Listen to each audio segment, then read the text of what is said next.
Hello students. On last lecture we learned, as mentioned earlier, that is the osmosis, which is the flow of solvent through a semi-permeable membrane into the solution. Now on today we learn the reverse osmosis. So of course reverse is completely opposite to that osmosis process. So what happened? The direction of osmosis, which can be reversed by applying a pressure which is larger than osmotic pressure. So in diagram, if we observe, we can understand the setup is like that. For the reverse osmosis, fresh water is on one side and salty water is on another side, which can be separated by semi-permeable membrane. So when the pressure is larger than osmotic pressure of solution is applied to the solution. So pure water from salty water, they can be passes into the fresh water through semi-permeable membrane. The pure solvent then flows from the solution into pure solvent through semi-permeable membrane. This phenomenon is called as a reverse osmosis. I repeat once again, the pure solvent flows from the solution into the pure solvent through semi-permeable membrane. This phenomenon is called as a reverse osmosis. The colligative properties of electrolytes. Solutions of non-electrolyte in water which exhibits colligative properties, which as already we described in the last section. So these solutions which also gives for the dissolved substance the molar mass which can be expected from their chemical formulas. So the study of colligative properties of electrolyte which required a different approach than used for the colligative properties of non-electrolyte. So some experimental observations for the colligative property of electrolyte which behaves, in which the first one, the solution of electrolyte also exhibit colligative properties which do not obey the relations of non-electrolyte. Second one, the colligative property of solution of electrolyte are greater than those to be expected for a solution of non-electrolyte of same concentration. Both having the concentration should be the same, and hence the colligative property of the solution of the electrolyte must be greater than that of the expected solutions of non-electrolyte. Third property is that the molar mass of electrolyte in the aqueous solution, which can be determined by the colligative properties, are found to be considered which is lower than the formula mass. So molar mass of electrolyte in aqueous solution, that is a dilute solution, which determined by this property, and it considerable lower than that of the formula of the mass. So the colligative property of electrolyte solution are greater than those for the non-electrolyte solution. So just recall, the electrolyte dissociate into two or more ions when dissolved in water, whereas non-electrolyte does not, and hence it stated differently. One formula unit of electrolyte which dissolve in water which produces two or more ions. So what happened? The number of particles in solution, of course it get increased. The colligative properties of electrolyte solution which having higher than non-electrolyte solution. We take good example as the salt solution. Salt means NaCl. When it dissolve in water, what happen? It produces two different ions. Which two ions? Na plus and Cl minus. Whereas sucrose, which does not dissociate and it does not produce the ion, that is, it is the undissociate. It is expected that the colligative properties of 0.1 molar NaCl is twice than that of 0.1 molar sucrose solution.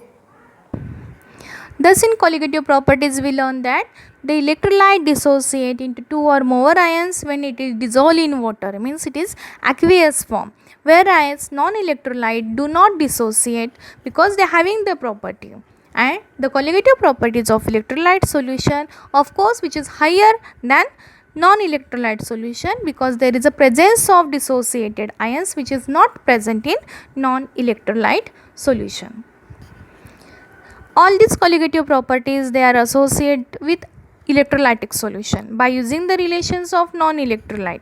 Van 't Hoff, which suggests that a factor I, that I which is defined as the ratio of colligative property of solution of electrolyte divided by the colligative property of non-electrolyte solution, but both having same concentration. The concentration should not be changed, and hence the colligative property of electrolytic solutions of all properties, while it can be divided by the colligative properties of non-electrolyte solution of same concentration. Means what? Just we revise once again the boiling point. Delta T upon delta T naught is equal to delta TB upon delta TB naught, that is both are for the freezing point, and boiling point is equal to delta P upon delta P naught is equal to pi upon pi naught. So quantity without subscript refers to electrolyte, and those with subscript of non-electrolyte. Those having the without subscript means they are not showing the 0, which is for the electrolyte. While we writing at the base subscript we write the 0, it means it is for the non-electrolyte. The Van 't Hoff factor, hence it can also be defined in different way. So alternative method but exactly equivalent manner is I is equal to actual moles of particles in the solution after dissociation upon moles of formula units dissolved in a solution is equal to formula mass of a substance upon observed molar mass of a substance, which also showing that m theoretical upon m observed. So here we consider m for the molar mass. So by these two methods we can define the Van 't Hoff factor. One thing must be remembered, dear students, that colligative properties, that we learn all the colligative properties, they are associated with Van 't Hoff factor, and it is totally the ratio for the electrolyte to the non-electrolyte solution.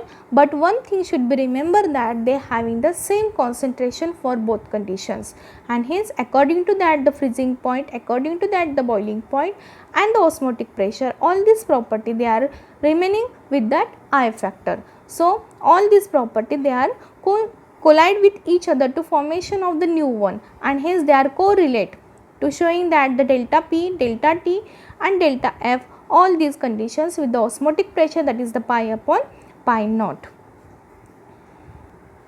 The colligative property of strong electrolyte and their I value means Van 't Hoff factor, they are usually smaller than expected. The reason behind that, the electrostatic force of attraction between oppositely charged ions bring about the formation of ion pairs. Each ion pair consists of one or more cations or one or more anions, which can be held together by electrostatic attractive force, and hence so this each ion pair which consists of one or more cation or one or more anion, they can be held together by electrostatic force of attraction. As a result, there is a decrease in the number of particles in a solution, which causes reduction in the expected I value and colligative property. The result is that, because we just told that the reduction in the expected value should be the always showing the higher as compared to that one, because actual what will happen in the electrolytic solution, the ion pair should be the different. They can be forms the ion, they can be dissociated in the solution, and hence one or more cation can be formed or one or more anion can be formed, and that can be formed only presence of the electrostatic force of attraction, and of course there is a decrease in the number of particles in the solution. Therefore, there is showing that there is a reduction as compared to the expected values of colligative properties. The modification of expression of colligative property. The expression of colligative properties, all four properties, which one? First one is the relative lowering of vapor pressure, elevation of boiling point, elevation of freezing point, and last one is the osmotic pressure. These all they are expected for the non-electrolyte, and that can be modified. So what will happen? It can be make them applicable for the electrolytic solution also, and these modified equations are delta P is equal to I P1 naught x2 is equal to I W2 M1 upon W2 M2 W1. Now second one, that is the elevation of boiling point is equal to I Kb into M, now is equal to I into 1000 Kb W2 upon M2 W1. All these formulae we already learned in the last session. Third one is the delta Tf is equal to I into Kf into m is equal to I 1000 Kf W2 upon M2 W1. And last one is the osmotic pressure, pi is equal to I mRT. So we substitute the value of m there, I W2 upon M2 V RT. So all these expressions, they are related with the colligative property, we can find out the values, and hence this is the modification of the expression of colligative properties. This Van 't Hoff factor is related with the degree of dissociation. Now we think that where is the relation in between degree of dissociation, the colligative properties of electrolyte. In the preceding session, it is based on the fact that the electrolyte which can be completely dissociate in their aqueous solution. This is approximately true for the solution of strong electrolyte, but not for the weak electrolyte, and hence the dissociation to small extent. The weak electrolyte, they involve the concept of degree of dissociation that change the Van 't Hoff factor. What is that degree of dissociations, which we already learned in the chemical equilibrium. So now we have to find out what is the relationship between Van 't Hoff factor and degree of dissociation. It is very simple. Now if we consider the solution, consider an electrolyte A X B Y that dissociate. So what we write, X A Y plus Y B X minus. Initially for the first concentration it is the 1 mole, at the same time it is showing the 0 for their dissociation, but at equilibrium 1 minus alpha, now alpha here degree of dissociation, is equal to what, X alpha mole into Y alpha mole. If alpha is the degree of dissociation of electrolyte, then mole of cations are what, alpha X, and mole of anions is what, alpha Y. Now it dissolve just 1 mole of electrolyte initially. So what we write, 1 minus alpha, that can be remains undissociate at equilibrium. So just substitute the value in the given formulae. So what we get, 1 minus alpha plus X alpha plus Y alpha.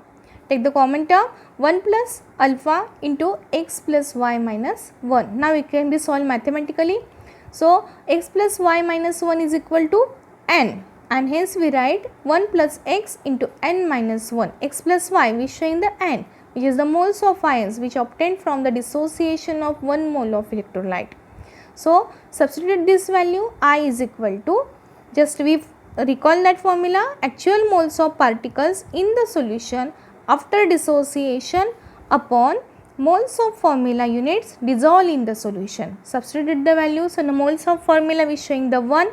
So 1 plus alpha into N minus 1, which already given in the total moles after dissociation, which we got 1 plus alpha into N minus 1 upon 1. Hence I is equal to what we get, 1 plus alpha into N minus 1 divided by 1. So we consider there 1 plus alpha into N minus 1, or alpha is equal to I minus 1 upon N minus 1, that N should be come from the X plus Y, that moles of ions that can be obtained from dissociation of 1 mole of electrolyte. Dear students, we try to complete this topic here. What happened? The only numericals are remains, and that numericals we take on our regular lecture when college will reopen. Thank you.